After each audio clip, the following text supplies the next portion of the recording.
Well, here we are, my friend, Ruud, in what is pretty impressive setup we got going here. Whoa. It is for the people that are just listening to this on the audio podcast, this might not play well, but we are launching a little video along with things here. Mm-hmm. And we have spent way too much time decking out the pod studio and turning it into basically a television studio here. Look at this. These walls were blank. Yes. 2 days ago. Well, no, they weren't completely blank. They had just like photos of me playing basketball. Yeah, it was like a shrine to me. It was a regular room 2 days ago, and now it's a pod studio. Look at this. I mean, you look at the background stuff for both of us. I mean, you got your Costner Bull Durham game right. I got Jay-Z, Reasonable Doubt. So I got Kobe Bryant, Tiger Woods, LeBron James. You got Hall & Oates, Van Morrison, Eric Clapton. There's a contrasting. This tells the story of two people. It does. You're half, my half, and that's what's so fun about it. Who are you? That's a good way to figure out who you really are as a person. Yeah. If you had to set up a podcast studio, what would you have in it? That's actually like the best first date icebreaker. Like if you want to get to know someone, be like, okay, so hypothetically speaking, if we were to go on a date, what would you put in your podcast studio? One wall. Who are you? Who are you, right? I would say this is I've known you your entire life. What I'm looking at is a pretty good representation of who you are. Is this a pretty good representation of who I am? It's not far off. It's not far off. We were talking beforehand, though. Costner. So it goes Paul Newman, Kevin Costner, Tom Cruise. No, I don't think Cruise makes top 5. How dare you? But Cruise is good. Cruise doesn't make your top 5? Well, I'm saying top 5 favorites. No, I mean, really? But Cruise movie. I mean, I take Tom Hanks over Tom Cruise. His catalog of movies. Yes. Right. Talking about movies, our favorite movies. But you go Paul Newman 1. Paul Newman 1. Costner 2? Probably Costner. I mean, I don't know. We're going to get to Nebraska football here, people, in a second. Forget about Nebraska football. We got to talk about Kevin Costner.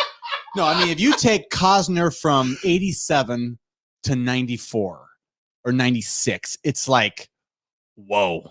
I mean, every movie he came out with. What's his best movie? Field of Dreams? Field of Dreams and Bull Durham are his top couple, but he's got all his movies are very, very watchable to me. Like if it's a Sunday and I'm just like, I want to watch something and then falls. I will watch Kevin Costner movies over and over. Okay, because it was fun. I was explaining that to my wife because she, of course, looked at that and was like, "What is that?" And I was like, "It's Bull Durham." It's Costner. She was calling this the beaver. She was calling it the Caddyshack gopher a beaver. She goes, let's move the beaver. She didn't know who Jim Brown was. She's like, "Can we move that football player?" Like that football player. I go, that the greatest football player of all time guy on the wall. She's like. But no, I was trying to think of like top Costner movies, and like I went after Field of Dreams. I'm not sure what my next favorite. I like all Costner movies, but I'm not totally sure. So Dances with Wolves. Yeah. I think Bull Durham, Bodyguard, Tin Cup. I mean, he's got a bunch of those movies that are really good, but not your favorites. But like, think of like Untouchables. Right. A Perfect World. Even how many times have you watched Waterworld? That's true. Waterworld's not one of his best movies, but I think people watch Waterworld 100 times and act like they don't like it. That's true. But you watch it 100 times. That's true. Right? That's true. I was trying to explain to my wife like how your catalog and hierarchy of like. And Costner did For Love of the Game too, which is one of the most underrated sports movies. He's done a lot of sports movies. Well, he's a baseball guy. He's really good. I mean, clearly. Yeah. Did you watch the Field of Dreams thing on Fox for? Oh, man. Was that? That's pretty cool. Pretty amazing. Yes, that was one of those that I remember hearing about. It was supposed to happen, I think, last year and then got postponed. Yeah. But man, if I could rewind and say, could I have a ticket to one sporting event?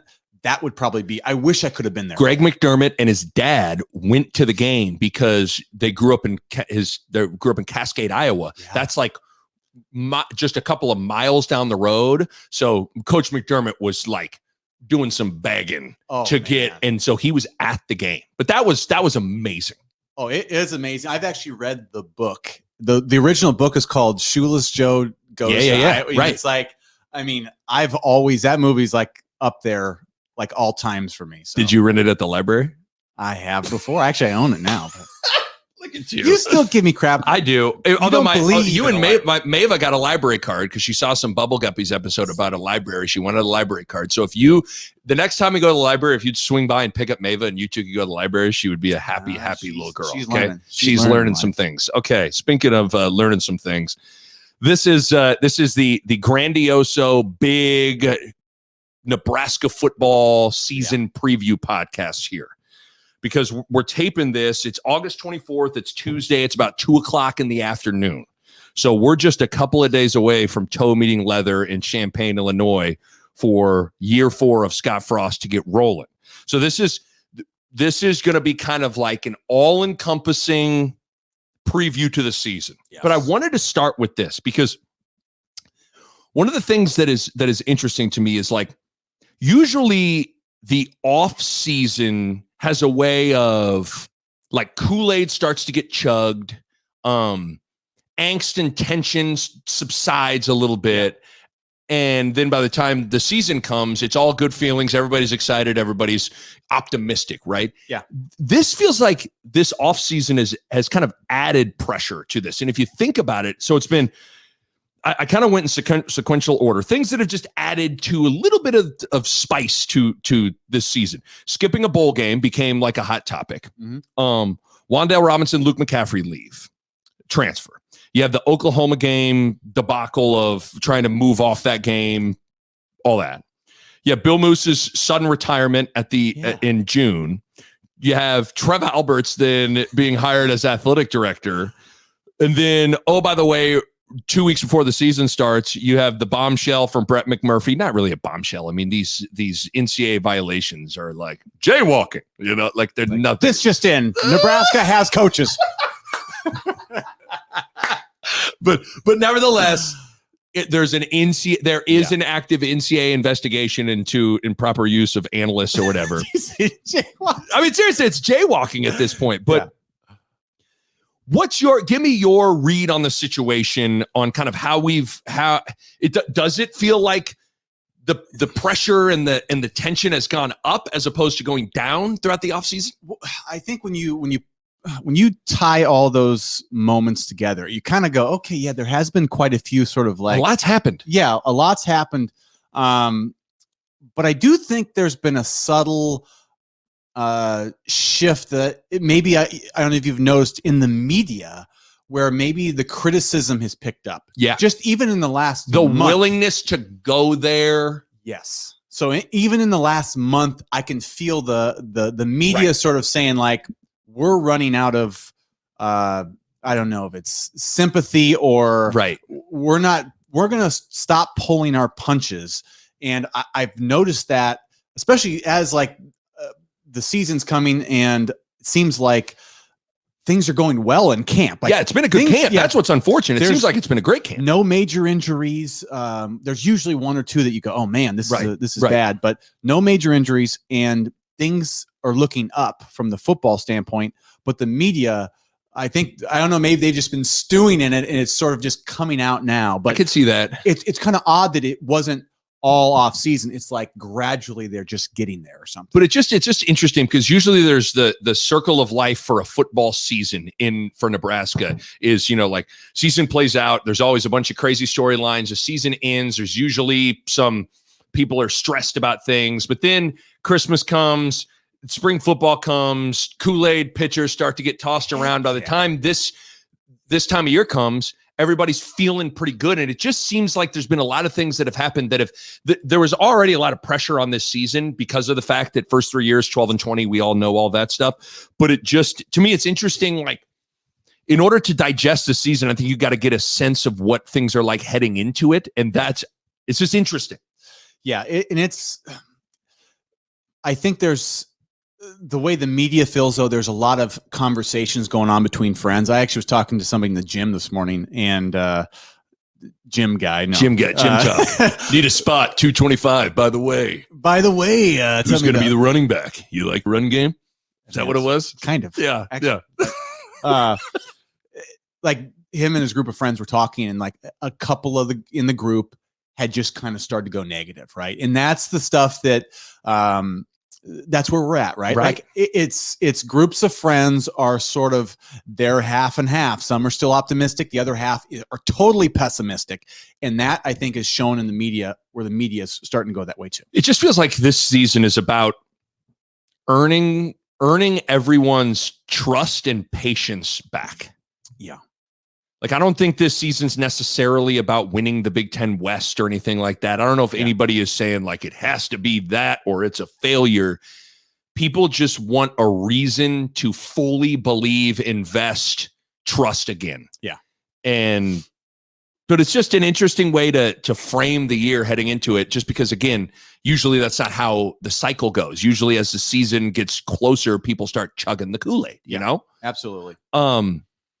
With all that said, so we're going to do a full kind of offensive side of the ball preview, defense, and then kind of get into the big questions. We have our 5 most important Huskers. I wrote down my 5. I'm going to have you react to them, and then we'll do a game-by-game prediction. Okay. But I wanted to kind of start with this big picture thought.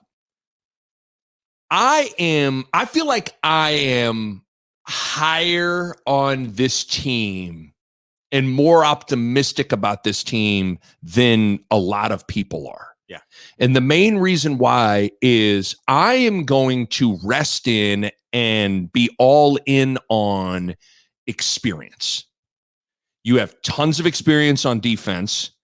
You have 9 starters back. You have a bunch of super seniors coming back. You have a 4th year starting quarterback who has a lot of experience. Oh, by the way, also has a lot of talent. I get it, has had a lot of shortcomings with decision making and all those stuff, but 4-year starter quarterback, tons of experience on defense. Like, I am going to really lean on those 2 things as we kind of like go through the season preview and all that. Like, I'm a little higher on this team than I think a lot of other people are. To me, personally, this team being sort of undervalued right now by the fan base and by the national media, I think is a good thing for this team. Like, to everyone having these low expectations gives them an opportunity to overachieve in this moment, right? Yep. So just like you feel this way, I feel the same way. I think that this is by far their most talented,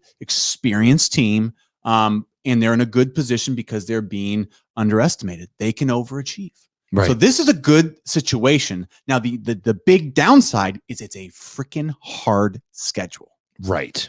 And there's a big game to get things started that kind of sets the tone for the entire season that will, I guess I want to go there real quick. But the difference is you were a senior in 2007. It felt like everyone put too much on that USC game. Yes. And then when that USC game didn't go well, you really can kind of point to that moment to when things started to kind of unravel. But what's weird is I feel like the players really circled USC for being a big game. I don't know, like, does it feel like it maybe feels like the fans and the media are putting a lot on this Illinois game? I don't know if the players feel it like that. Does that make sense? Like, did you, because I imagine you felt it in 2007 when the USC game was coming. Yeah, so USC, they were the number 1 team in the country. Right. So it's not apples to apples, but I'm just talking about, generally speaking, if you put too much into one game, that can be dangerous. I think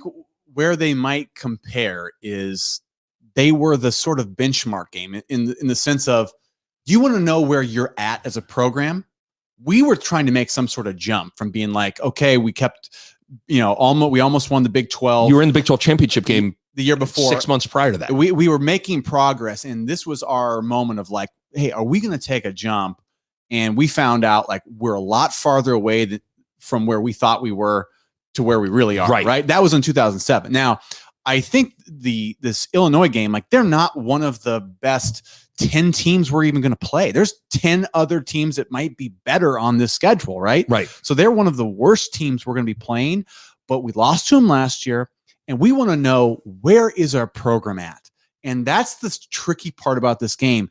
It's not that they're one of the best teams. It's that we want to know that we are better than Illinois right now. Right. That's what it's all about. Like, Can we win this game that we pretty much should win if we just do things right?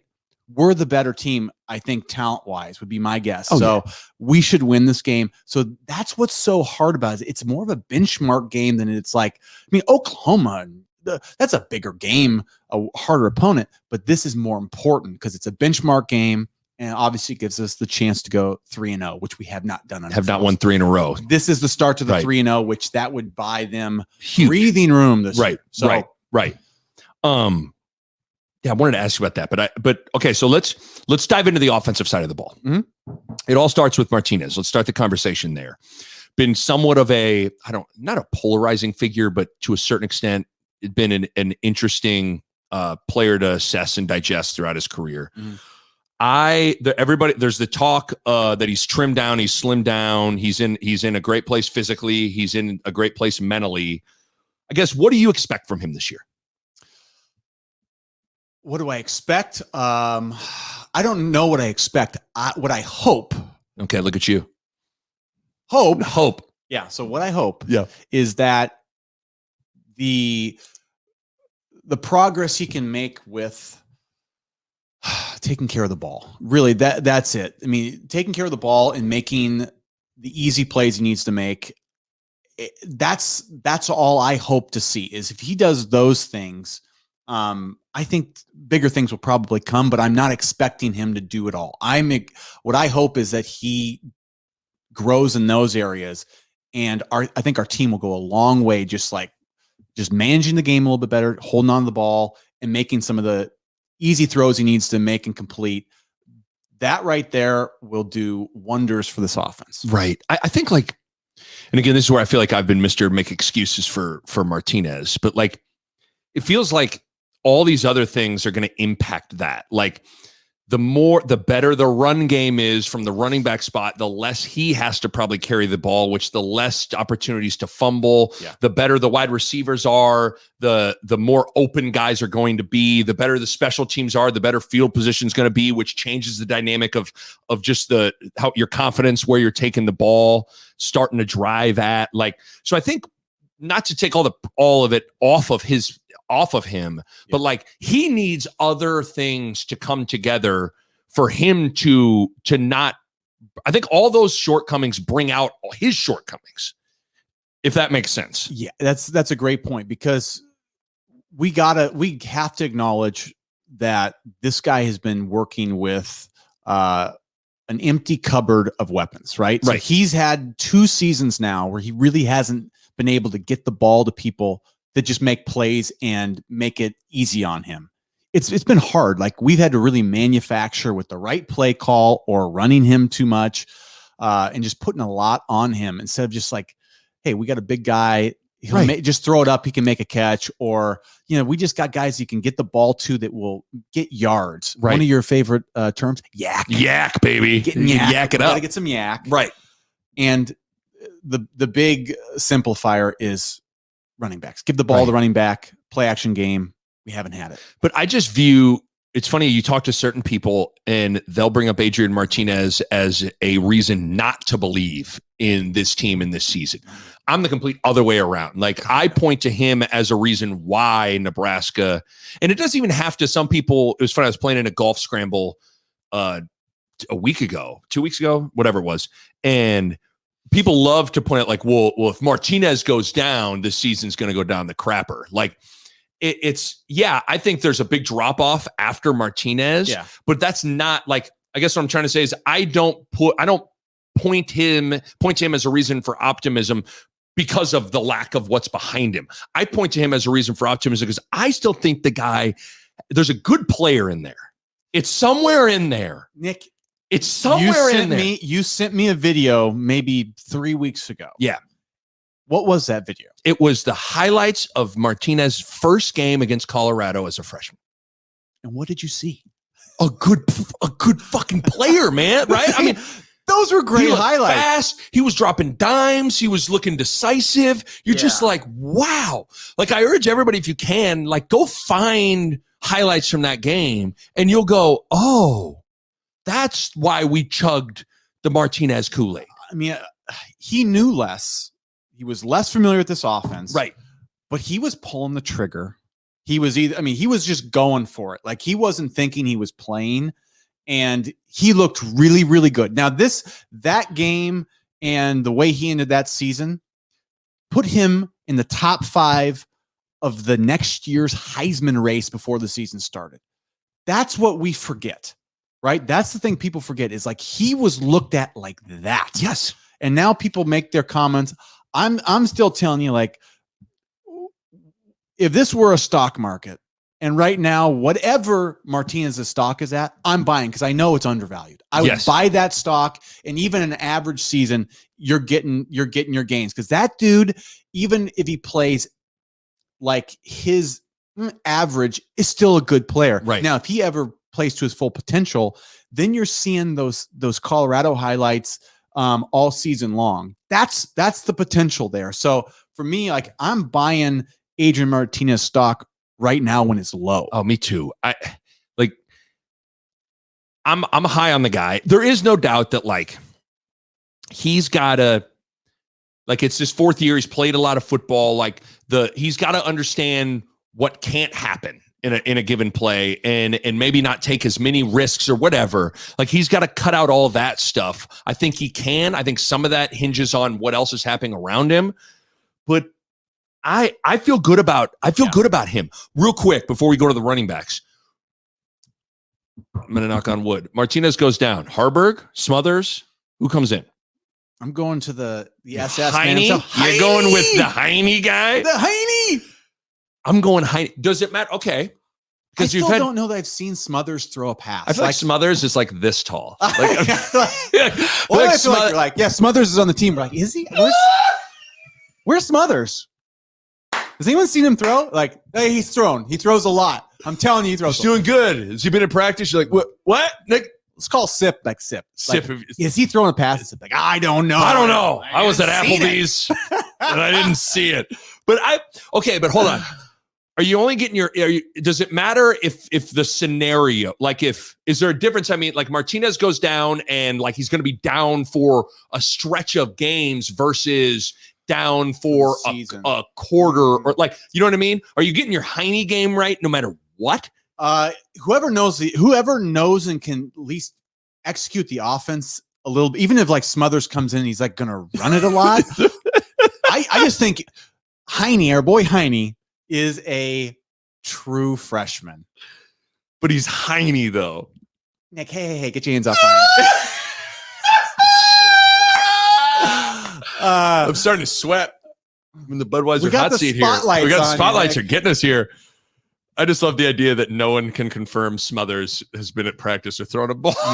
We need confirmation. Anybody on the ground that has eyes on the ground. I feel like right now I can close my eyes and picture Heinrich Harburg's face. I can't picture Smothers' face. Like, I feel like he's not a real person. I think he had a mustache for a while. So did he? He was getting a stash on, one of those guys? He's that's fine. Incognito. Yeah. Well, yeah, he's in witness protection right now. So grow a mustache. They won't ever expect anything with that. But I'm with you. I'm getting my Heine game right. Yeah. Just because I think he's got more. You got to be able to throw the ball.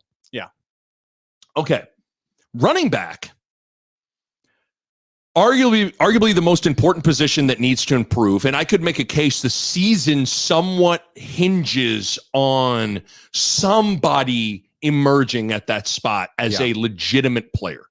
I was joking on one of my last pods. It's funny how we reference and talk about Stanley Morgan and Divine Ozigbo as if they're Irving Fryer and Mike Rozier. Like, we're like, man, if we just had Morgan and Ozigbo, it's like both those guys didn't even get drafted. They were good, don't get me wrong, but like Ozigbo was like, okay. I mean, people should say if only we had Amir Abdullah. Like talk about Rex, Amir, right? Like guys that are. But that's my another point, level. Those guys are. It's a different level. But that's my point, though. That like. People would kill for Divine Ozigbo right now. And Ozigbo, he was third string, I think, for his whole career until the end. I think even he didn't start Greg Bell. Season. Remember Greg Bell was here, and then Greg Bell 3-4 games in, Ozigbo sort of like came in. He had some good games, and he emerged, and he really had a good season. But like he couldn't get on the field for his whole career here. So I guess that. The reason I bring it up is that kind of indicates where this position's at. Is you would kill for a guy that was a third stringer his whole career, didn't even start his final year, and then played well. Yeah, but I mean, he's not playing on Sundays. No, and we need a guy to come in and just be a guy. And you don't even have to be Amir or Rex or Mike Rozier. But we do need Ozigbo-ish talent, which is just, it's just like good enough. Right? I haven't seen a run since Ozigbo. I don't think I've seen a run. Even people try to act like Mills was like, it goes Christian Okoye, Dedrick Mills, Barry Sanders, Jim Brown. Jim Brown couldn't dream of being Dedrick Mills. We had a lot of conversations. The paper loved Mills. Well, Sip loves big. I like Jerome Bettis, Earl Campbell. Like he likes big backs but like I was never as high on Mills as everyone else was. I think you were with me. And then the other problem with Mills is he was hurt all the time. He was hurt almost all last year. But I guess my point is I haven't seen a run. Yeah. I can't, and maybe I'm just forgetting. I can't think of a run a running back has made other than Wandale when they would have to bring him back there that was like, damn, like broke a guy off, broke a couple tackles. Like Wandale's made a couple runs. Name another running back. Maurice Washington had the one against, I think. Mo had a couple. Mo was the and one mixtape. But he didn't run between the tackles worth a damn. No. And he was a skinny guy. Every time, remember we joke, every time he got hit in between tackles, it was like time of death, second quarter, 7:15. I mean, it's what it looked like. He was a toothpick. Oh, but I forgot. But Maurice Washington had a time of death. Time of death. Fourth quarter. 10 minutes left in the game. But that's what it seemed like. Just, I guess what I'm saying is they need somebody.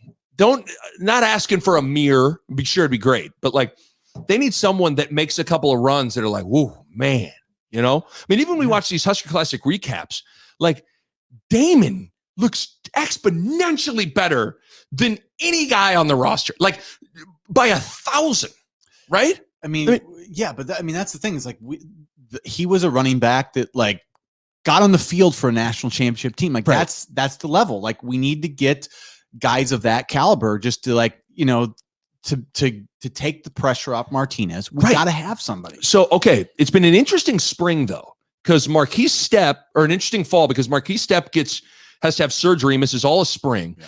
I kind of was like, I don't know. I mean, in my mind, I kind of turned the page on Stepp, but he kind of seems like he's gotten his foot healthy. He's had a decent camp. Sevion Morrison was he hurt in the spring too? He was hurt for a while. Yeah. He was kind of quiet in the spring, but then and then Gabe Ervin had a good spring, but then now in fall camp, it sounds like Sevion Morrison has made some noise. Marquise Stepp is healthy and practicing, and then Gabe Ervin has continued to be solid. It sounds like it's those three guys, and you heard Frost talk about at Big Ten Media Days that they want a bell cow guy. They want a dude that can shoulder the load. I don't think they want to do a running back by committee thing, ideally. Who are you guessing is the guy? Well, and I seriously have no idea when I say this, but if you were to ask me, I have to pick one. Like, I think it's going to be a committee, but you're saying who is going to be the starter and who's going to be the guy? I think Sevion, if I'm reading between the lines from what everybody says, you just hear comments, it sounds like he's got the most talent. Right. Like the guy that you're like, he can do the next level things the best. Right. Break big plays, make people miss. Instincts, right? I get the sense he has that. So I would probably start there. You're getting your Sevion game. I would say Sevion. I was going Gabe Ervin. That in my mind the whole time it was going to be. I actually think Gabe Ervin looked okay in the spring game. Yeah. He's got a little bit of it. I like his running style. But I'm with you. There's something about Sevion that has started to come on. He's trending. He's trending. But the only thing too is, as we now hit on everybody, but don't forget about Stepp, because Stepp went to USC. Like you don't go to USC if you stink. And I mean, the guy like had a big game against Notre Dame. Like could you see Stepp starting early and then eventually Sevion, like one of those other guys, like leaning on Stepp's experience early on? My hunch is this is how it's going to play out. My hunch is that you got three guys. I think Sevion's going to get the start. I think Stepp's going to be the power runner, and Irvin is going to be, I think they say he's the most complete back. So I think he catches the ball pretty well. Okay. I think they're going to mix all three in. And like I said, my guess is on third down, you're going to see Irvin on Gotcha. Short yardage or downhill. It's going to be Step, and then Sevion's going to be the main go to. I think they're going to rotate them all. Step is going to be on. The issue is almost like I think Step could be more of a factor later. I still think, dude, coming off a foot injury, surgery, I always worry that you're not ready to go. Gotta be careful with the foot. Yeah, too much too early, like you're going to injure something. You just better hope someone in a lot of ways, and maybe I'm crazy. Do you think I'm I feel like if they don't figure that position out, and again, we're not saying you have to find Jim Brown, but they need somebody to be serviceable, a little above serviceable at that spot. If they could get two, then we really can rely on the run. Because if we only got one guy, then we have to really monitor that person's carries. Because otherwise, I mean, anymore, who's getting 25 to 30 carries a game like they used to? Like, it's just not happening. Yeah. And so if we can split it up right now to keep these young, especially when they're young, man, it's like just to keep them healthy. Real quick, what's Sevion's running style like? Any idea? I think he's kind of got the slash. I've seen some of those high school clips, and he's got he's from Oklahoma. Yeah. So he's a 4-star. He was a talent, man. He can take it the distance. He's kind of a slasher. So he's got some, he can, because the other thing we'll talk about later on, Nebraska needs to get some more explosive chunk plays. Yeah. He's got that in him. He's got that. And Gabe's not maybe as explosive, but he's one of those guys, he played at a powerhouse school and he really understands the game, I think. And I think he's efficient. I'd call that guy, he seems very, very efficient, especially for a freshman. He just kind of looks like he knows what he's doing. Yeah. I like guys like that. But see, that's what Rex, I don't think Rex jumped out. I remember watching Rex. Rex as a freshman just had this cool, calm, I can do this vibe to him. They know how to play. And Gabe Irvin seems like he's maybe got a little of that. Let me just tell you something. When you're at one of those big state powerhouse programs, Rex was at, I think, Plano. Plano's, and this guy's he's from Plano. I don't know if it's high school. I don't know. I think he was at Plano East, maybe. And these are huge schools. Same way this Gabe Irvin's from, I think, is it Buford, Georgia? I don't know. And, it's a powerhouse school where it took him years to get on the field. I know. That's how good they are on that team, where they have D1 everywhere. And you have to know how to play the game. Okay, last thing. First carry at Illinois goes to, you going your Sevy? Sevion. Okay, I'm going to go Gabe Irvin. Just to be different. Okay. I'll buy you a beer. It's on, boy. It's on. Okay. Wide receivers. Ooh. Now we're talking, Nick Bob. Well, okay. So wide receivers was kind of categorized in the running backs in terms of a position that has greatly underachieved. But the difference is for whatever reason, I shouldn't say for whatever reason, it kind of makes sense. People feel way better about that position as the offseason is played out, whereas the running backs is still ooh, I don't know. So so I guess I ask you this: Samori Toure, Omar Manning, Oliver Martin, Xavier Betts. Upgrade. Yeah, that's what it feels like. Are you buying the perceived better upgrade on paper for it to translate on Saturday? I don't know how, Nick, can it get any worse than our receiving core last year? I mean, no. That's my whole point. You can't, for Nebraska, who is this is not 1991 where we are literally not trying to throw it. But even Abdul Muhammad's way better than. I'll give him that. Abdul Muhammad's nice with it. Kenny Cheatham, Shevin Wiggins getting wiggy with it. That's how you win national titles. You want to get wiggy with it? I would get wiggy. I would get wiggy with it. But that's how you win national titles. Right. You have a running team who has guys that like Reggie, we were watching Reggie Ball got game, boy. He has game. Yeah. So that's the part we always discredit I'd say I would take Abdul Muhammad. I would take Matt Davison, Abdul Muhammad, Kenny Cheatham right now. We just even some of our for those teams that you think because Nebraska threw those receivers, they were out there I know how to. They were like, do you know how to do a post? You'd be like, I know how to block a safety. Have you ever seen my cut block? I go after their kneecaps.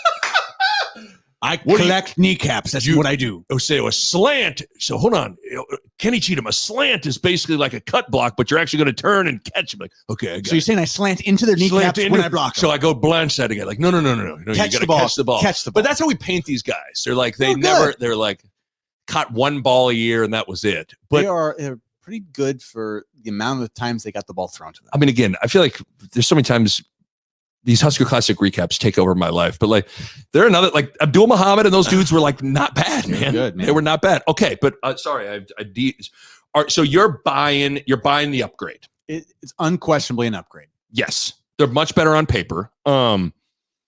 Is Toure the most important of that group? Will he lead them in catches? Yes, I want to say in the paper today, or I was reading on somewhere, like they're starting to say he is truly a number one, like a true number one target. Like I think he's separated himself a little bit in that sense, where we have one guy that we know is like, right, we can throw it to. And so I would say he's got to be the most important receiver. Is he a deep, like what's his sweet spot? At Montana, he played outside and he would go deep. We are using him in the slot position. So he's going to do way more underneath and way intermediate more routes, intermediate, kind of find the open pockets in the zone. Or, you got the one-on-one, the slot, you got to beat your guy on that route you call a slant. Yeah. Kenny Cheatham style, baby. But yeah. I agree with you. I think he's going to lead the crew. Sounds like Oliver Martin. I mean, if I'm not mistaken, Oliver Martin might be the highest ranked recruit coming out of high school of all those guys. And then his testing numbers for the performance index turn some heads a little bit of like, whoa, this guy's kind of a freaky athlete too. What I would like to see from him though is, can he be a Westerkamp type where like Westerkamp ran good routes, caught the ball, like. I loved Westy. I think Westy's one of the most underrated Huskers of the past like 15, 20 years. Yeah, I would say that to me is what a ceiling for him looks like. I mean, he obviously is a good athlete. If he's even close to Westy, I mean. But, I don't think Westerkamp starts sizing the rings, dog. Hey. But yeah, I don't know if Westerkamp was that kind of athlete. But what I'm saying is like. He knew how to play. Knew how to get open. Great that your vertical's 40. Like. I see what you're saying. I want you to get open and catch the ball. Right. Cool. You got a fast 10-yard. First things first, be good at football. No question. And then the rest is just gravy. No question. Are we finally last year? I did my most important Huskers. I had Omar Manning on my list last year. You've had Omar Manning on top of a lot of lists. I will spoil my Omar Manning did not make my most important Huskers this year. I know. What? I should have gone down with the ship, the Omar Manning ship. You ride that. I should have. That was my bad. But tell me. I mean, sell me on getting back on the Omar. I think he's going to produce. I guess is he? He's going to play. I was all in on that guy. I was ready to leave my wife for Omar Manning at one point. I know this. Yeah. I don't think he had.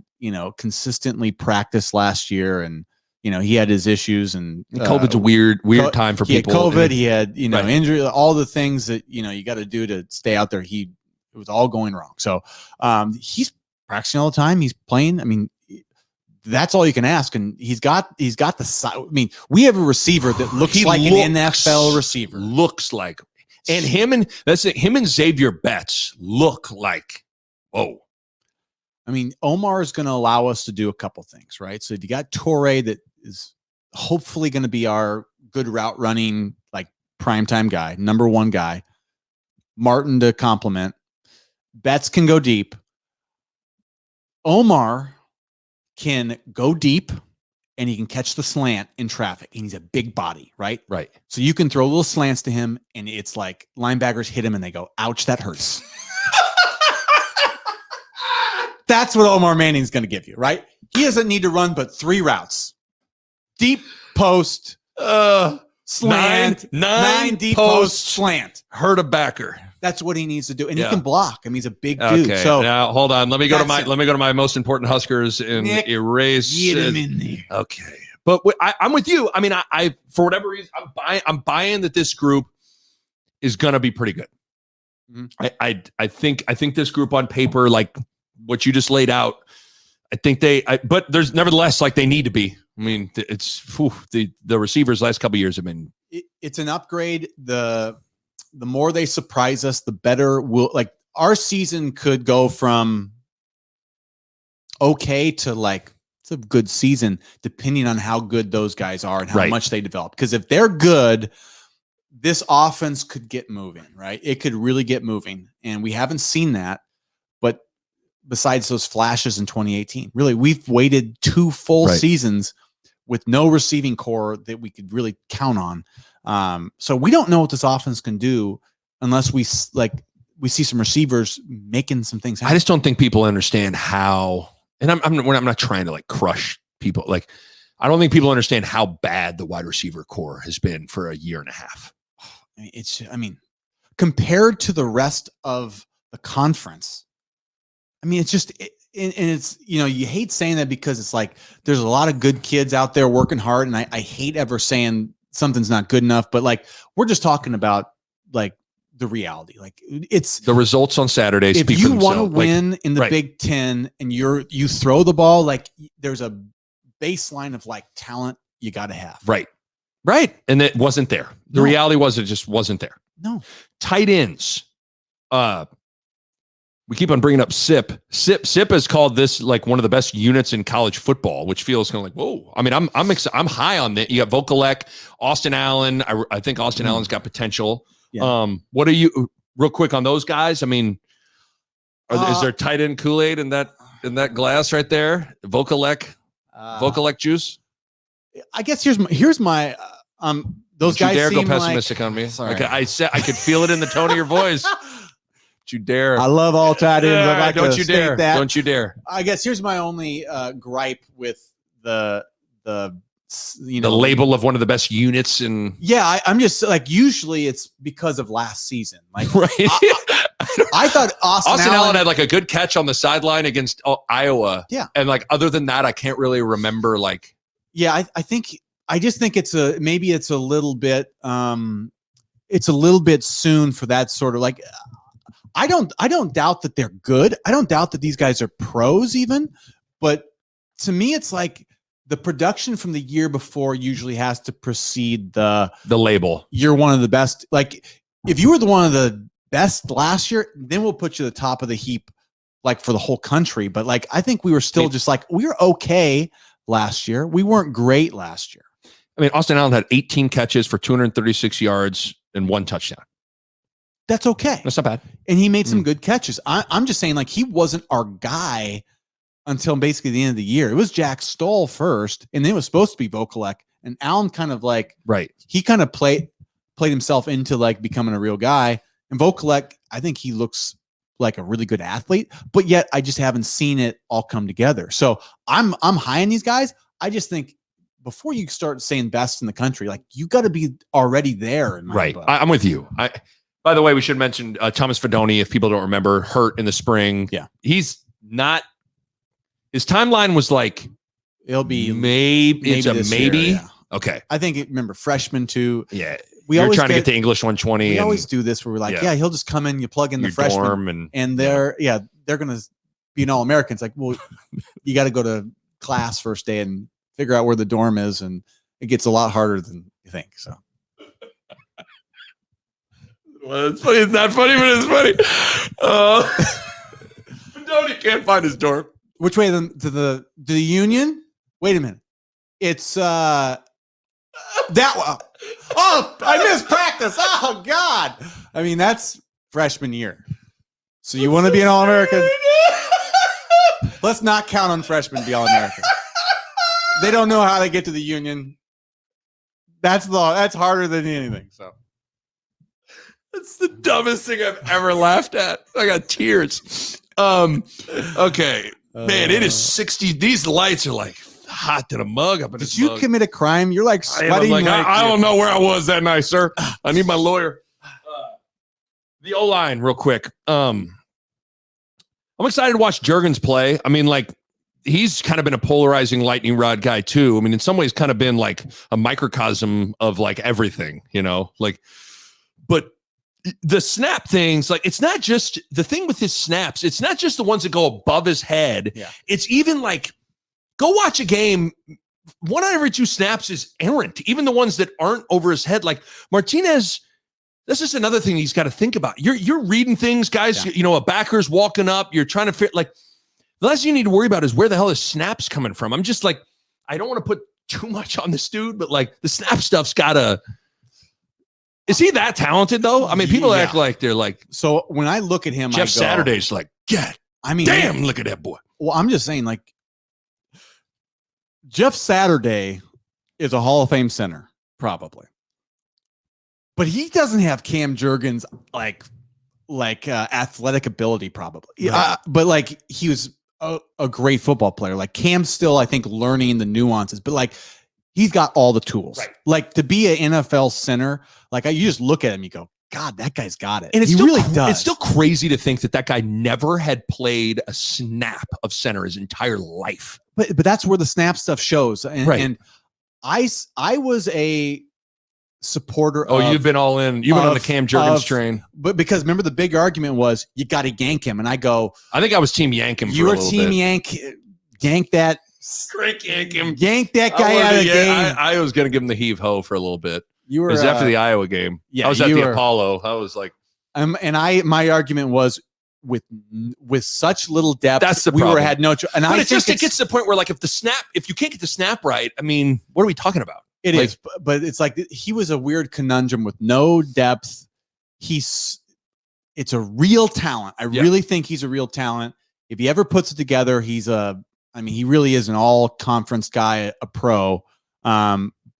I just think that's the part where it's like, I think as much as it's painful, and it was painful to watch those snaps and to ride it out, I think riding it out still is like, I still think it's the right move. It was painful though. But do you feel, I mean, because we talked about it where Scott Frost, he highlighted the offensive line as a potential strength for the team at Big Ten Media Days, which is exciting. We feel good about that. I mean, like, I feel okay. I still think the tackles who have a ton of potential are still young. Yeah, that's one thing. You know, I think in the end, you got Jurgens, who I have confidence in. The guards will do all right. But if those tackles, once they develop, I think that's when it'll be like, okay, we're really. But I think they'll be okay. It's weird. I'm not sure there's a position group that I have less of a feel for. Like even the ones to the bad or to the, like I don't like the running backs. You can be like, man, I don't know. Yeah, they got to go. Like the O-line, I would say you go all through all of them. I don't have a good sense for how they're going to perform at all. I think they're going to be solid. I think they'll be solid. I would say in the end, are we going to be better than last year? I would say probably, but not by that much. Just because we lost an NFL guy on the left side, but right. We should be able to fill in pretty well. We are going so slow here in this, and this is my bad. I'm not doing a good job driving the train and keeping us moving here. We're on the interstate going like 25, and people are like, "Go, speed it up!" But a couple more things we talked about it real quick. Need more explosive plays. Need more chunk plays. This isn't an offense that's meant to go 14 plays, 72 yards. Like it's not meant to have the 12, 13, 14 play drives. It's more of a 4, 5, 6 play drive. You need explosive plays. Yeah. They need to do better at that. Red zone offense got to get way better. I mean, they've actually moved the ball between the 20s relatively well. Yeah. They just haven't been able to put points on the board when they get into the red zone. Obviously, need to get more buttoned up with the penalties, the discipline, the organization aspect of it. We'll get more to that in a little bit. But the one thing I wanted to ask you is, do you think there's a chance that things are gonna look a little different? Like, is it gonna be slowed down a little bit? It's gonna be like, are you going to alter how you do things because you kind of have a defense that could kind of lead you, and you don't want to maybe have offensively do some things that don't put your defense in the best position to lead you? Do you think it's going to look a little different?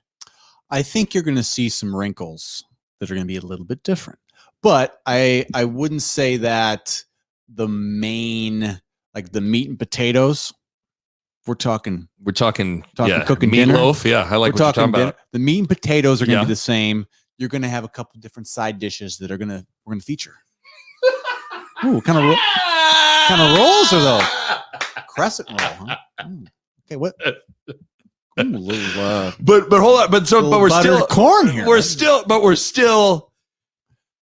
But the plate's still going to look the same though. Like, I guess The I'm meat trying and potatoes on the plate. because I'm just curious on how, I mean, because I thought there was a little nugget from Greg Austin in the spring about trying to slow things down a little bit for his linemen and all that stuff. I don't know. Yeah. I'll be interested to see what that looks like. I don't foresee us becoming a slow the tempo down team. Okay. I think we'll still be up tempo.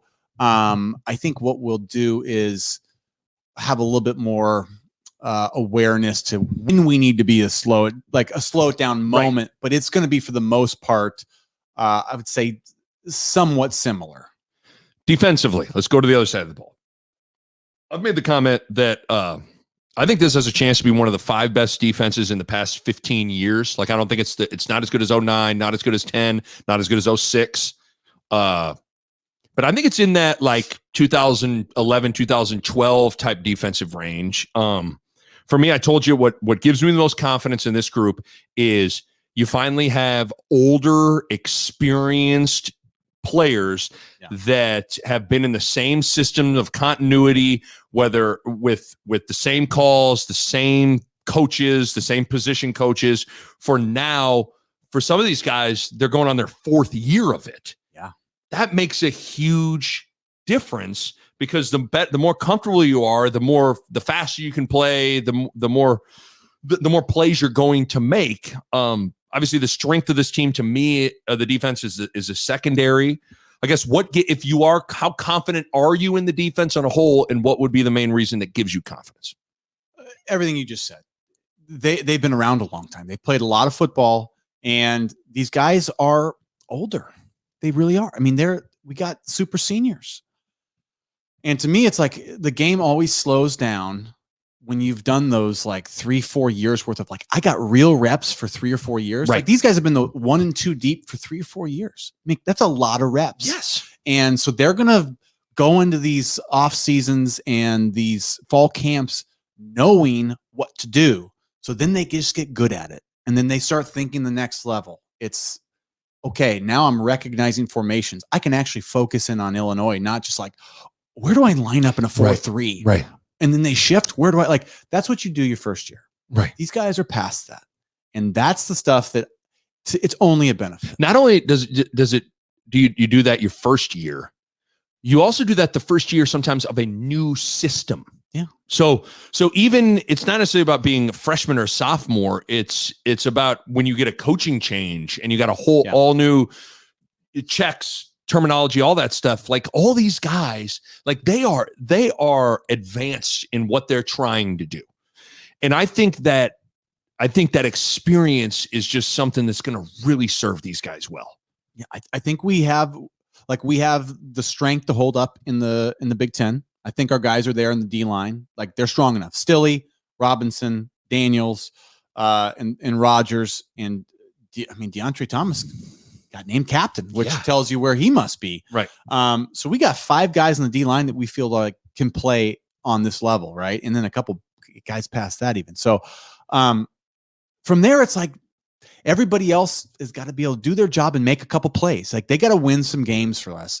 And I think we're in a position to do it, but they still got to get it done, right? In the end, you got to go do it. I think, because that's one thing you went there. I wrote down that I feel like a couple of years ago, there was that line after the Iowa game in the first year of we don't look like, Frost would say, we don't look like those guys. No. Like, I think they're officially, and Jason Peter told me this, he was like, our guys are officially like the frame and prototype that you want in a D tackle. Like, they're there.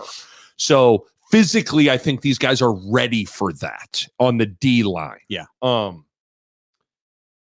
about the linebackers? I feel like it's too bad Honus is hurt. But it feels like it's these are the best linebackers since Frost has been here. Oh, yeah. How high? Because we got Reimer, Henrich. I feel like you call him Kovaleric, and I don't feel like that's his name. That's not his name? Kolarevic. You throw a V in there early, and you've created a mental block. I look at Kolarevic is how I would say it. COVID-19. Let's just go with Kovaleric. Let's just stick with that because that's what you've been. But okay, so talking about though, how good are these dudes? Reimer is a really good athlete, and he's a splash play. He can fly. He can really run, right? He can run and make plays. I mean, we saw it every time he got in the game last year. He'd fly around, make tackles. Yes. I mean, he just made plays. He's got a nose for the ball. He just gets there, you know? He gets there. He kind of, the term for him is eraser. He's fast enough to kind of erase other mistakes out there. And then Henrich, I think, is just he's a football player, right? Now, for me, these guys I think they're really good, solid players. The issue is going to be, can they stay healthy? I just worried that these guys haven't played a full season before without being hurt. And I want to see these guys take care of themselves and find a way to stay on the field. How good is Henrich? I think because he's one of those guys too. Like, you read between the lines of what people say. There's a little bit of like, ooh, what's going on with this guy? He's a guy that he's a football guy. I mean, he's got talent, but he really loves it. And I think he's got that as a coach. He's a guy you're like, thank God we got a guy like that. Right. Like, he's one of those guys. And I think he's got all the tools. I mean, he's got the size, he's got the skills. It's just, can he stay healthy? He's been hurt a lot. Right. And then on the outside, I mean, you got the ultimate warrior, Garrett Nelson, who got a black shirt. Cue the music. Yes. Yeah. By the way, I think your brother handed Garrett Nelson his black shirt. That was pretty cool. That was pretty cool. Which, side note, did Cam Taylor-Britt, Trev Alberts gave Cam Taylor-Britt his black shirt, and Cam Taylor-Britt wasn't sure if that was Trev Alberts, that like, he wasn't sure who Trev Alberts was. And, like, that's so bad on so many levels. It's like, Trev's one of the greatest defenders in black shirts in Husker history, and he's your athletic director. Like, Cam's been focused on football, Nick. I mean, Nick, Cam's been very black shirt. I actually like it. He's down, very focused. Went back, sat down, and turned to Deontay Williams. Was like, who is this guy? Who the hell was that guy? It's weird. Does Trev not look like Trev? Trev's got the, like, I want the perfect part. And like, it's almost like he like places it on his head, and he has like the suit on, and he kind of he doesn't talk like a guy. Now, he doesn't carry himself like a guy that used to that sacked Charlie Ward in the national title game 3 times. You know what I mean? So eat raw meat, and like Jason Peters still out there, just like I actually watched it. He goes 99, get up here. You know, Jason has the he couldn't say his name. He just said 99. You can tell that Jason was, had that. It's like, I'd like to excuse myself, and he goes in the room and just like punches a bunch of stuff. But what about Phildarius Payne? I think Payne's been good. I think he's a guy that's going to play a lot. Okay. Caleb Tanner. So I wanted to ask you about those two. Tanner got a black shirt, which tells you he must be doing something right, because that means that it's Garrett Nelson and Tanner, or they're considering there's 2 starting like outside rush guys. Obviously, JoJo's doing the nickel deal. I was going to save JoJo for last. But basically, those 3 guys, those 2 got black shirts, which tells you like that means they think, especially I knew Nelson would get it because he's kind of he's the guy that I think they trust to go out there and just like play football. Knock heads. But Caleb Tanner, I wonder if he's made any improvements with the pass rush, because that tells me I was maybe he has. I was going to ask you, is he a candidate for potentially filling that hole of need someone to get after the quarterback? Maybe. So unfortunately, I haven't got to like watch. Is that where a lot of the live. Is that so between Tanner, Nelson, and Payne, right? These are our 3 outside backers that we would put at D end to rush the passer. JoJo's going to blitz, but he's not going to defensive end, right? Right. So these guys will knock down, play defensive end. One of those 3 guys this year has to be a guy that can get sacks on just straight 4-man rush. That has to happen. Is it going to be Tanner? Is it going to be Nelson? Or is it going to be Payne? Like that to me is like, you want to know what I'm looking at on defense? Those 3 guys, who's going to step up? You just got me excited. That was they did that. You delivered that well. That was good. No, but that's that's where the sacks are going to come from. I mean, you got Stilley, you got Ty Robinson, you got Snacks. Snacks is a captain. They got to tell Snacks that the quarterback has snacks on him. And he's like, hold on. That dude's got Starburst in his tucked in his thigh pouch? pad. Yeah. Give me a snack. Snacks. He's got a snack for you. Go get it from him. Go get him snacks. Okay. But do you think the sacks, why don't you throw JoJo in there? Well, I mean, he's going to be playing on the nickel, so right. he'll rush from a blitz, right? Okay. Like I'm talking like, but JoJo's kind of a playmaker too, you know? Guy. Yeah. So part of what I think we do when we can't just rush consistently is we call more blitzes, and JoJo's he's in 1A for who we send in a lot. JoJo, right? So JoJo's he's going on blitzes a lot. You know, Reimer's good at that too.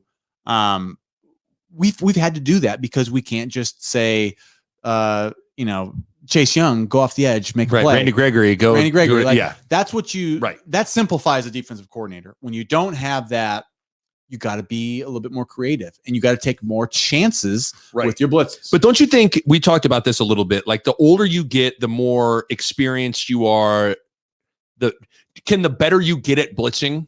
Sure. Yeah. And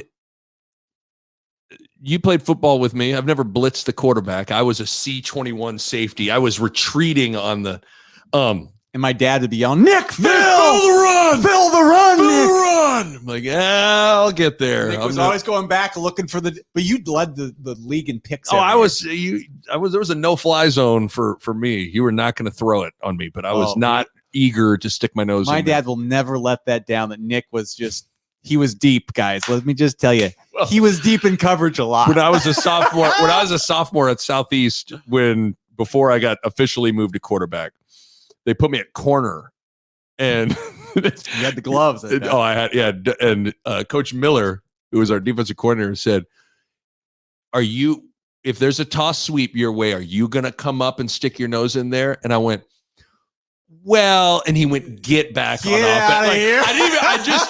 Not even the fact that I didn't unequivocally say yes. I went into let me think about it. It depends. What kind of a running back is this? He did you a favor there. Oh, there's no question. Saved you a couple of years. There's no question. Pretending you wanted to. There's no question. But the reason I brought that up is I'm a basketball guy. Is blitzing on the back end a little bit like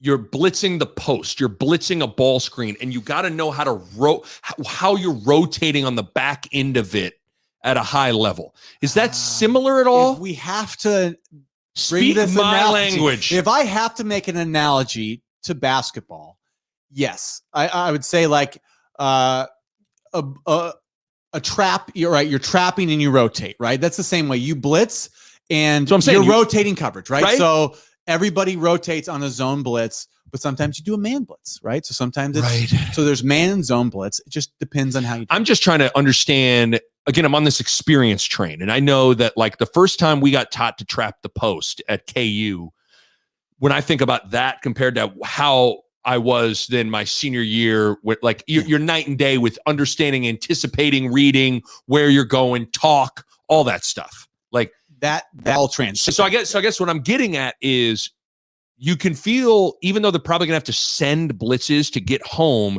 you have an experienced back end that's gonna be a little bit smarter at how to cover up for those things. Yeah. Am I on the right track at all with that school of thought?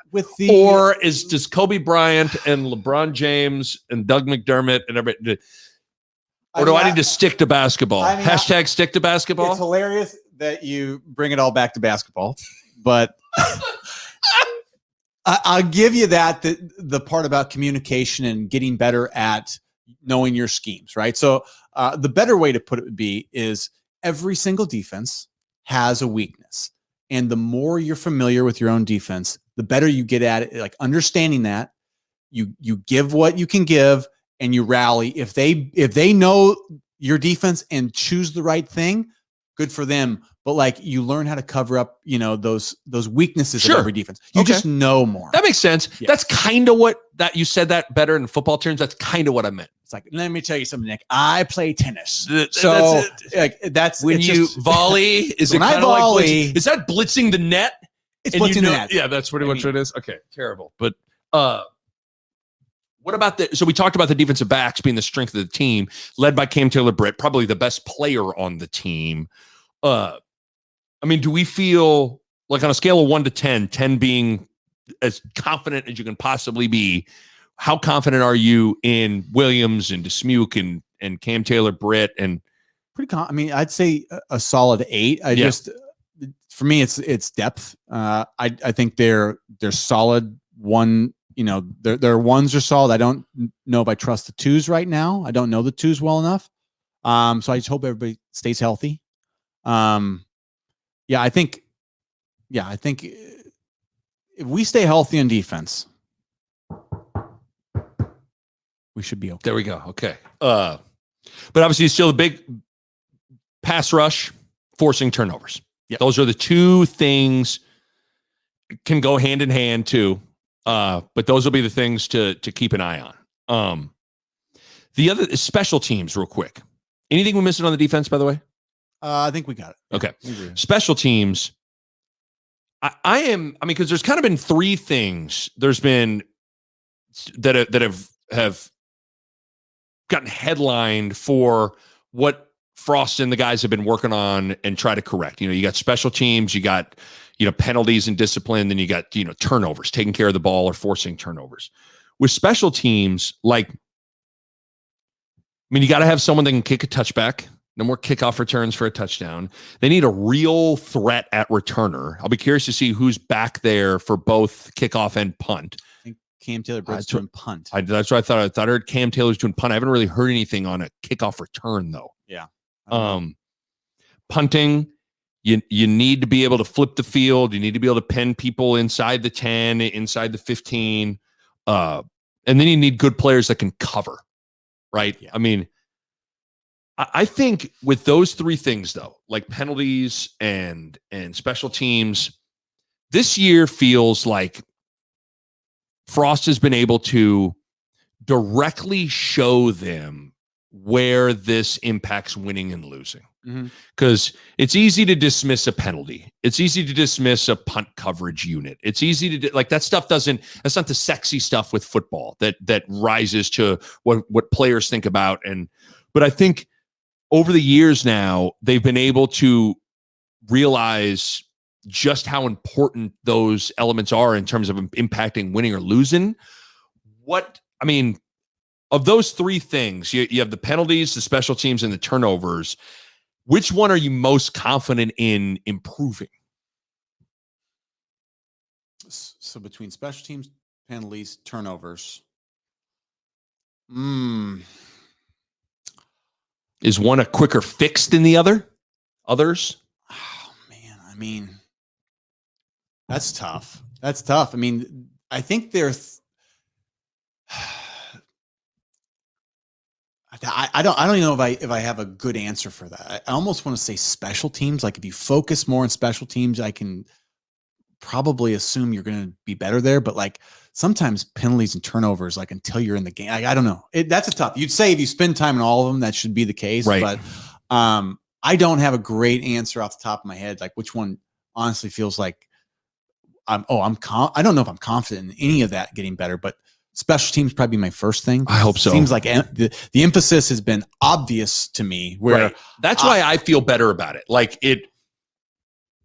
It seems like it's been much more of a focal point. Yeah. Throughout the offseason. I'm thinking about turnovers and penalties. Every year, every coach says that. What have we done different? I don't know. Special teams, I've seen the effort, more practice, more time on it, and the kickoff thing. They are obsessed with getting a kicker that gets to kick the ball out of the end zone. That has been a fact. They've been working on that, harping on that. Now the penalties and the turnovers, I think we're emphasizing. Some of that stuff's hard until you get in a game. That's what I mean. It's important. It's. You can do turnover drill every day, and it's have we gotten better at turnovers from doing that? I think a lot of it's you got to get there and you got to make plays, man. Right. The other 2 things I wrote down before we get into the most important Huskers and then the game-by-game prediction. Winning close games going to be really, really important. Yes. Because that's kind of told the tale of the Frost era so far, where Nebraska's 5-12 in games decided by 1 score or less. in some ways, that's it right there. Like if they are 12-5 or 10-7, like everything probably feels different.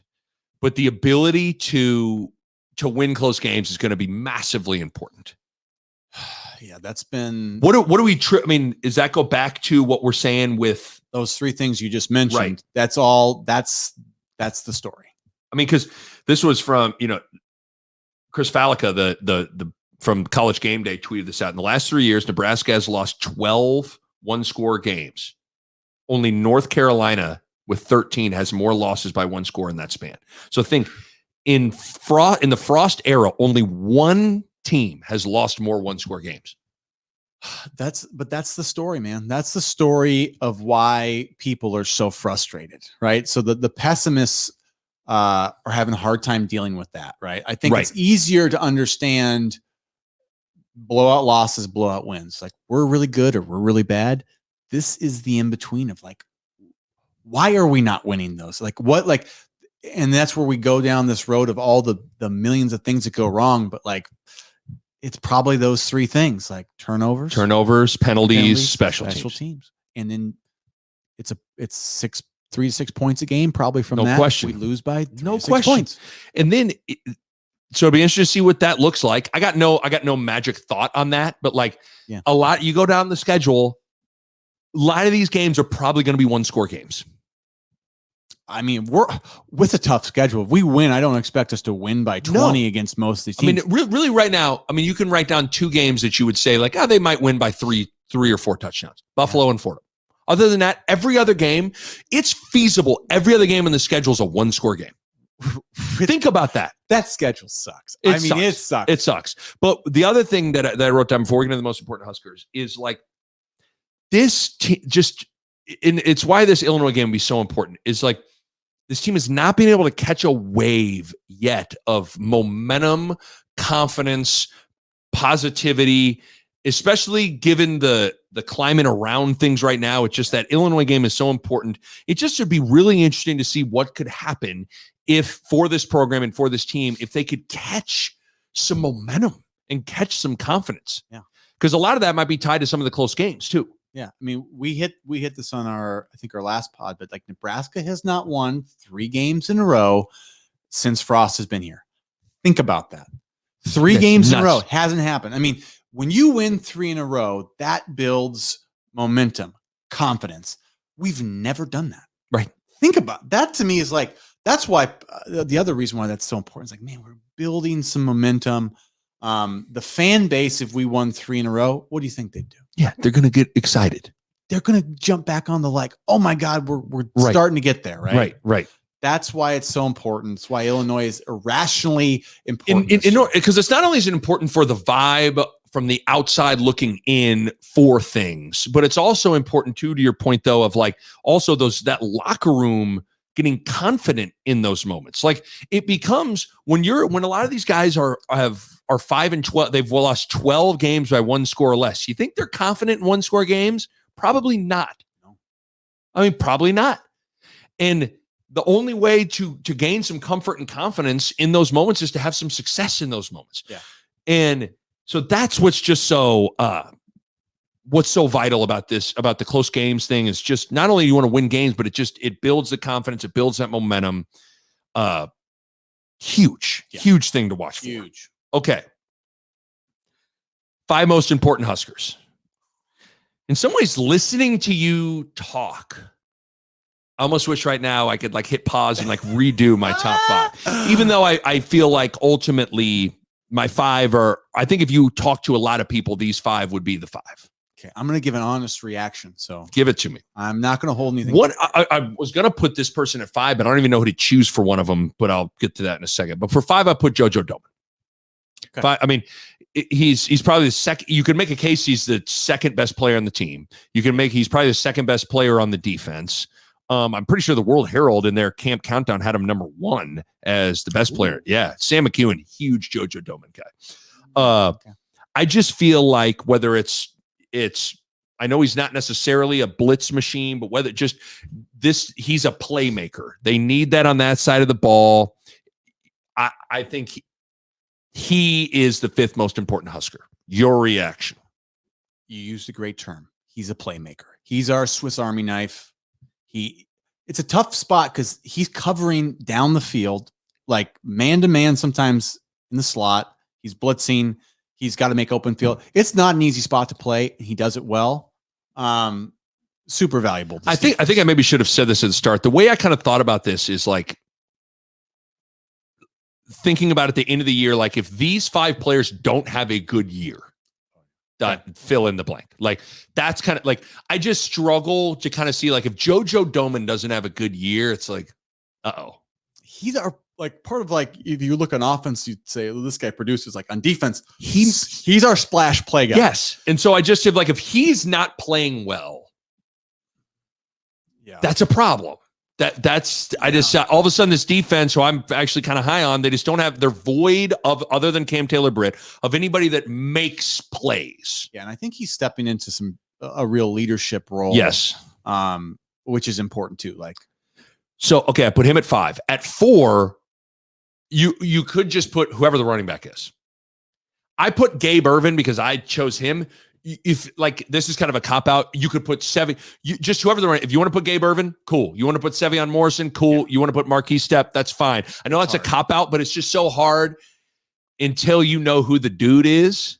Yeah, the reality is like you put somebody else from the D line. It's like, well, it doesn't matter as much because there's somebody else you could fit in there and be like the running back spot right now is like it can't just be another guy. It has to be somebody that's like performs. That so yeah, exactly. You can't put Ben Stilley because they do have Ty Robinson. They got Snacks. They do have other guys. You know, like Nebraska needs some running back to really, really have a good year. Yeah.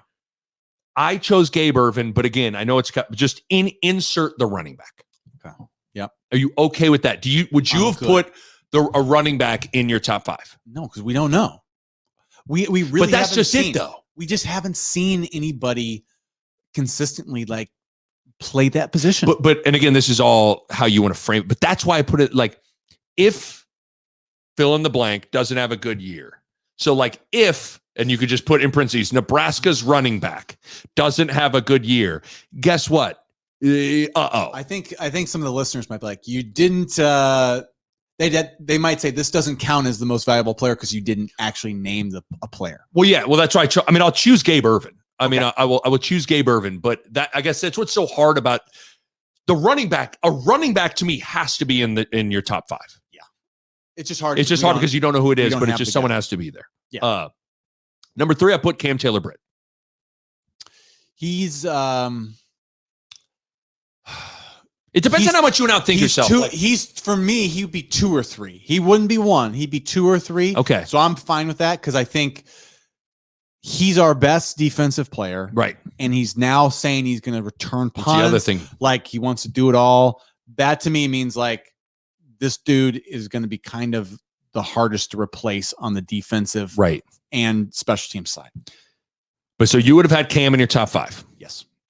At number 2, I put Samori Toure. Oh, good call. Good call. Yep. Because I know who your 1's going to be. So I think that's fair to put Toure 2. Just you got to have someone. The receiving core, like we talked about, it's got to be upgraded. It is upgraded to a degree, but this guy needs to not just play okay. He needs to have his best season ever. No question. And then at number 1, I got Adrian Martinez. We go how he goes. Period. Done. Who's my biggest snub? Who is on the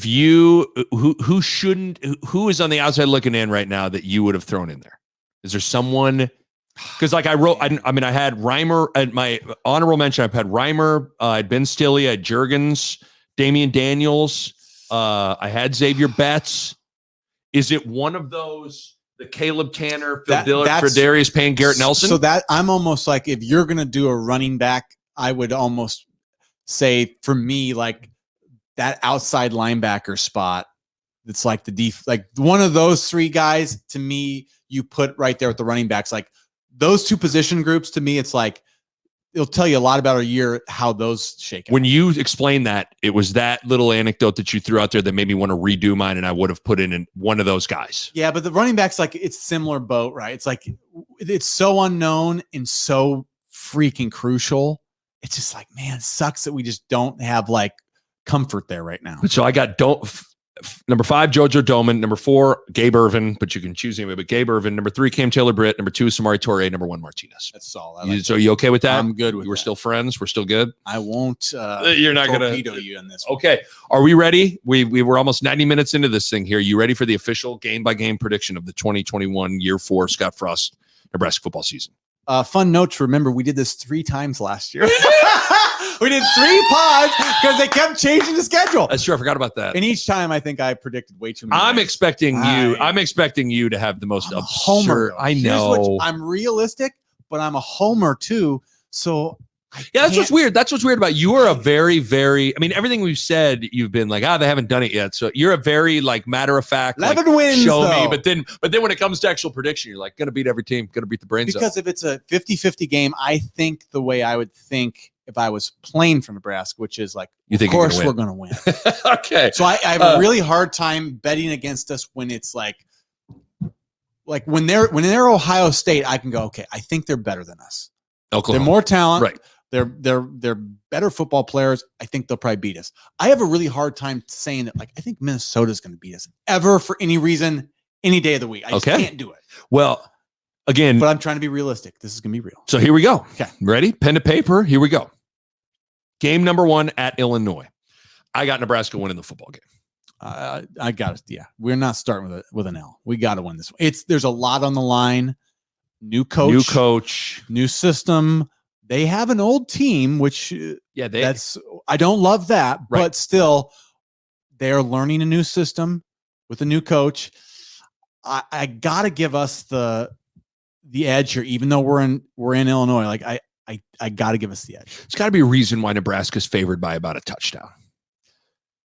I mean, we laid a That was the stinker. Tyrannosaurus Rex size Doo-doo? egg. Yeah. No, doo-doo. Oh, yeah. doo-doo or egg, We yeah. laid an egg, yeah.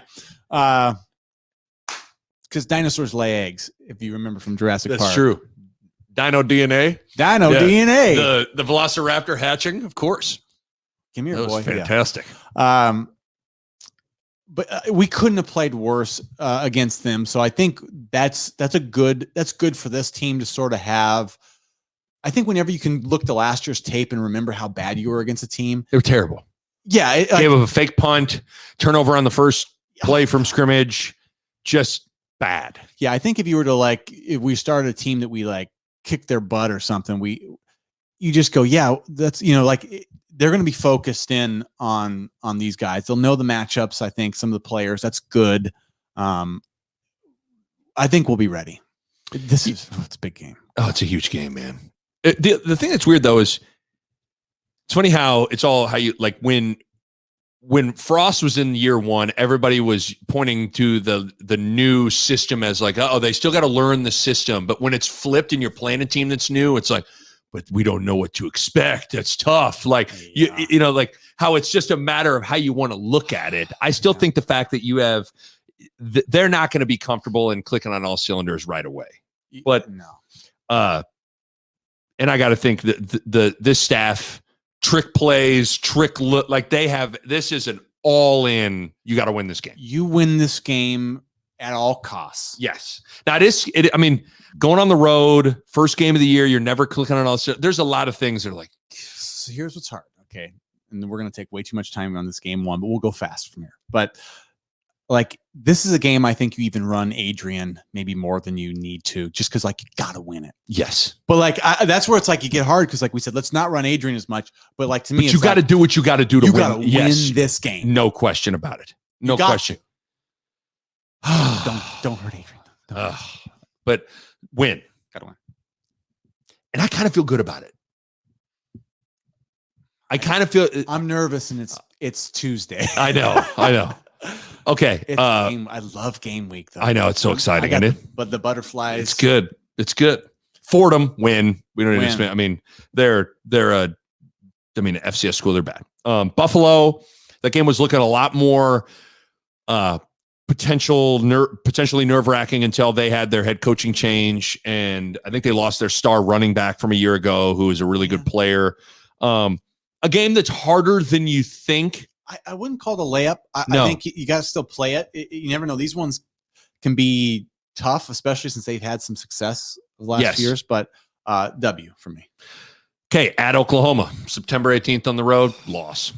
I think the question is how bad is it going to get? Now, this would be the transformative win if we could ever do it, right? Yeah. If I'm putting my life on the line, I'm probably saying Oklahoma's going to walk away with it. If we could win 3 in a row with some serious mojo going into that game, I think that's where Frost is really. It's like the Auburn when UCF they were rolling. They played Auburn in the Peach Bowl. Yep, it's like that. I think that's when Frost can really. He needs to get that going as a coach. But that's also where beating where the Illinois game's huge, because more than likely if you beat Illinois, you're going to beat Fordham and Buffalo. Yes, and then the whole vibe around that Oklahoma game is different. Yeah, where you're walking in there, and I hate to use the term you're playing with house money, but like you kind of are. Like no one will pick Nebraska to win that game. You go there, you let it rip. See what happens. If 1 out of 10 times you win that game, it changes Frost's career. Yes. It changes the trajectory of this program. So to me, it's like I don't think we're going to win. No. But I know it is a potential house money game where if you could get to the 3 wins, dude, swing for the fences. Like we talked about in Husker Classics, every fumble Rooski, every bummer Rooski, every black flash 41 reverse pass you can pull out. Well, hold on. Let me ask you one more question on this game. Is there a better chance Nebraska wins or gets beat by 4 touchdowns? Better chance it's a 4 touchdown loss. Okay, that's what I was saying. I mean, if you're going to Vegas, that's better odds. Right. But I think it's still Nebraska in the right circumstance. This is the transformative moment.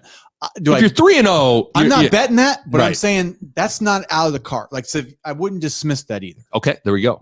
Okay, so have the Huskers starting 3-1. Yes. At Michigan State.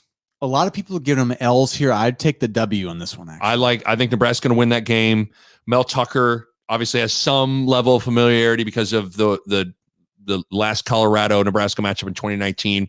Helps on some level where you're familiar with personnel, all that stuff. Yeah. But I just think that team was not very good last year. They had a couple of games where they got up for it, but I think Nebraska is going to win that game. Yeah.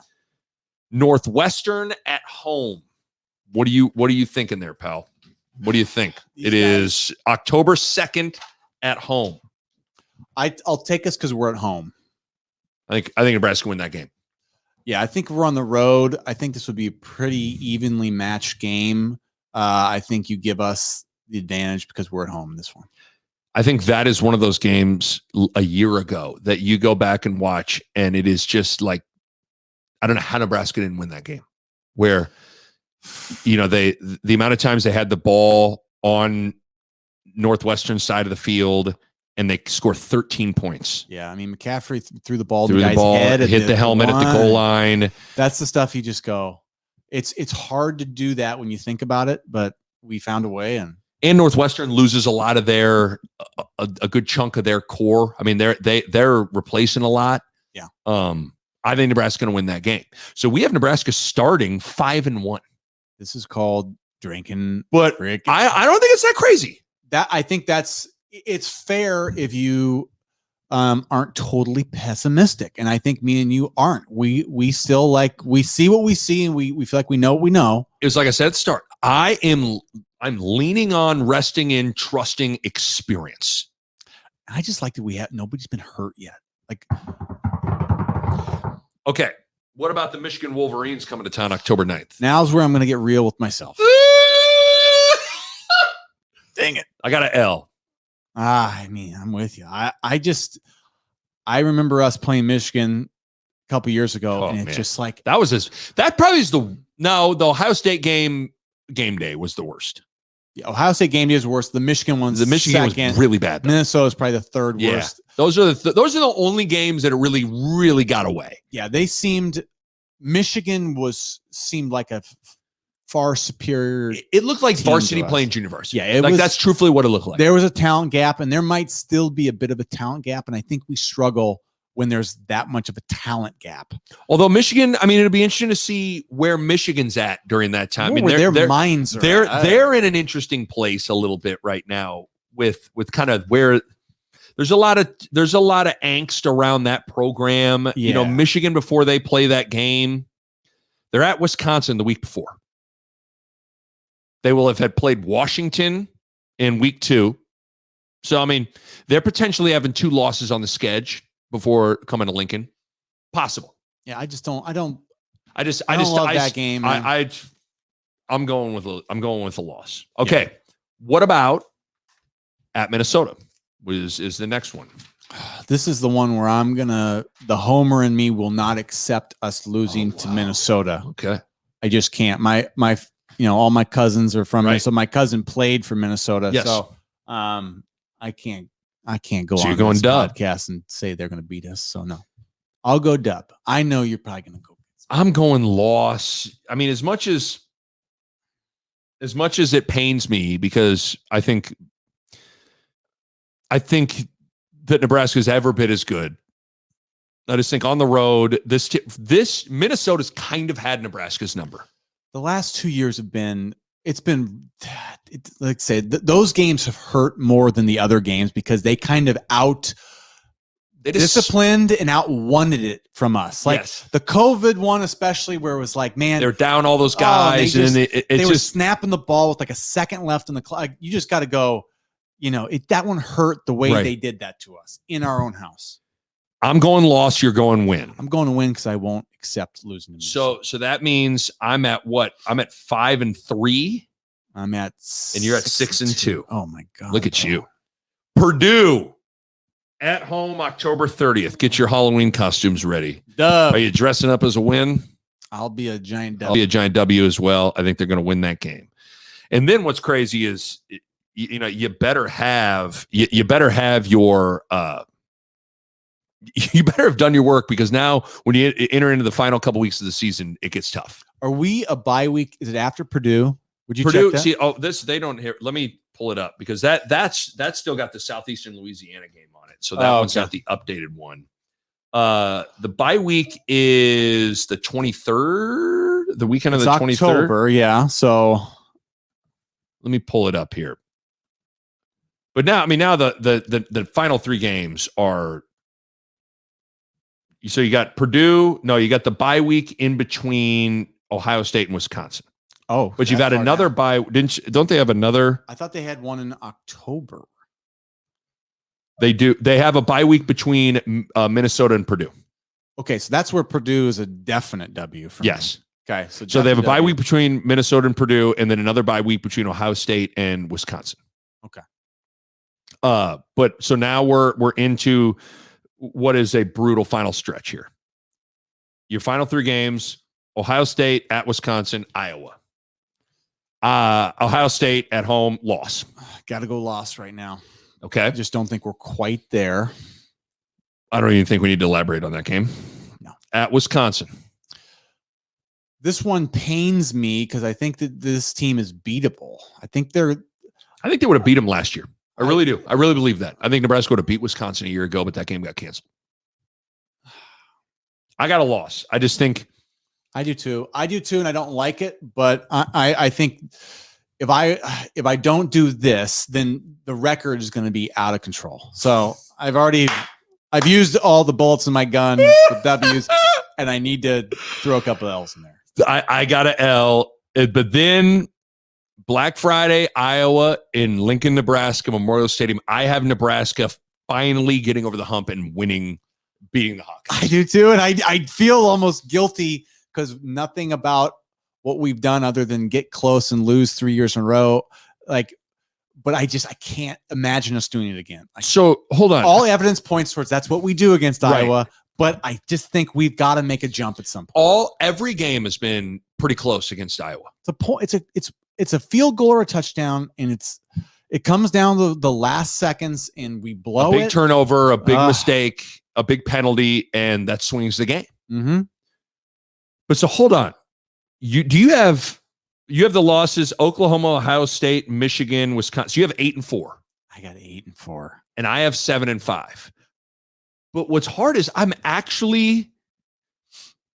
there's a part of me that, as much as we laugh at you, like there's a part of me that's wanted to take 8-4. It's not. I think if they can beat, I mean, you look at the games like Michigan, Minnesota, like those games are going to swing things quite a bit.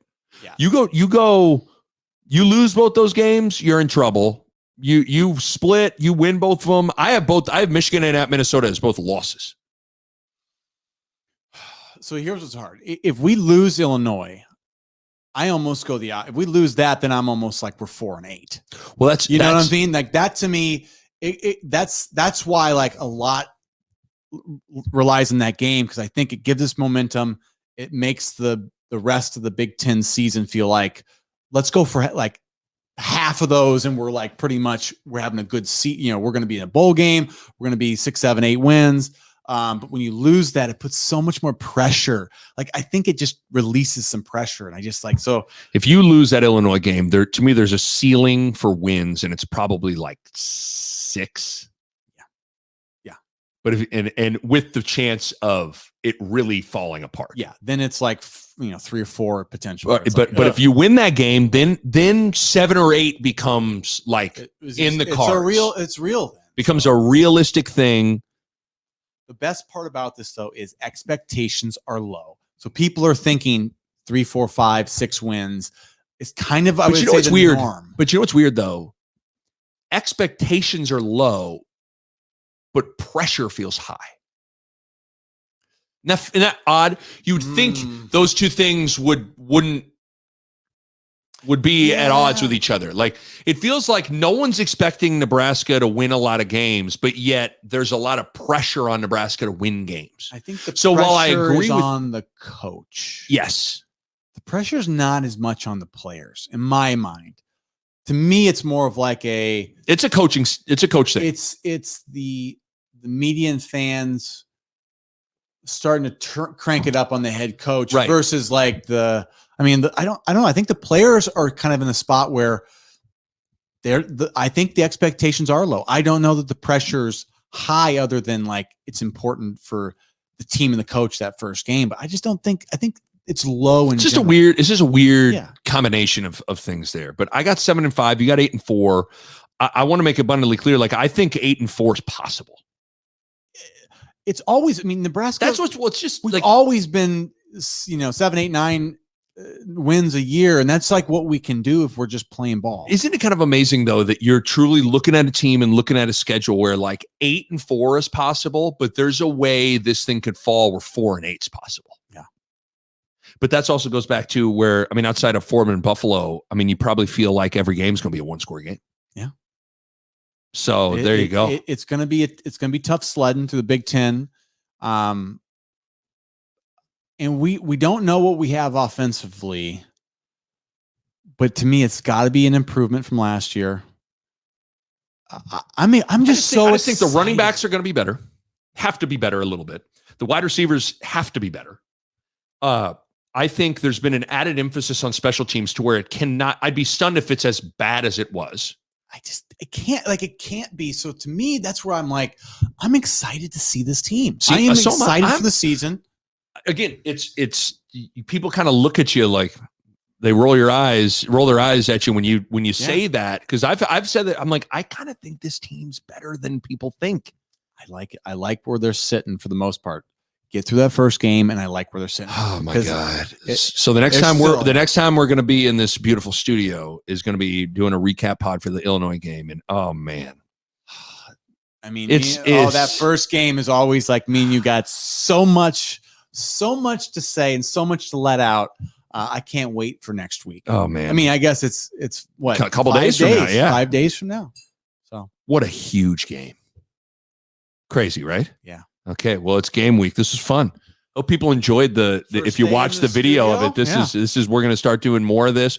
We'll start to do wine pods. We'll have wine glasses, have some wine in here. We'll drink some beers, some whiskey. We'll drink whatever.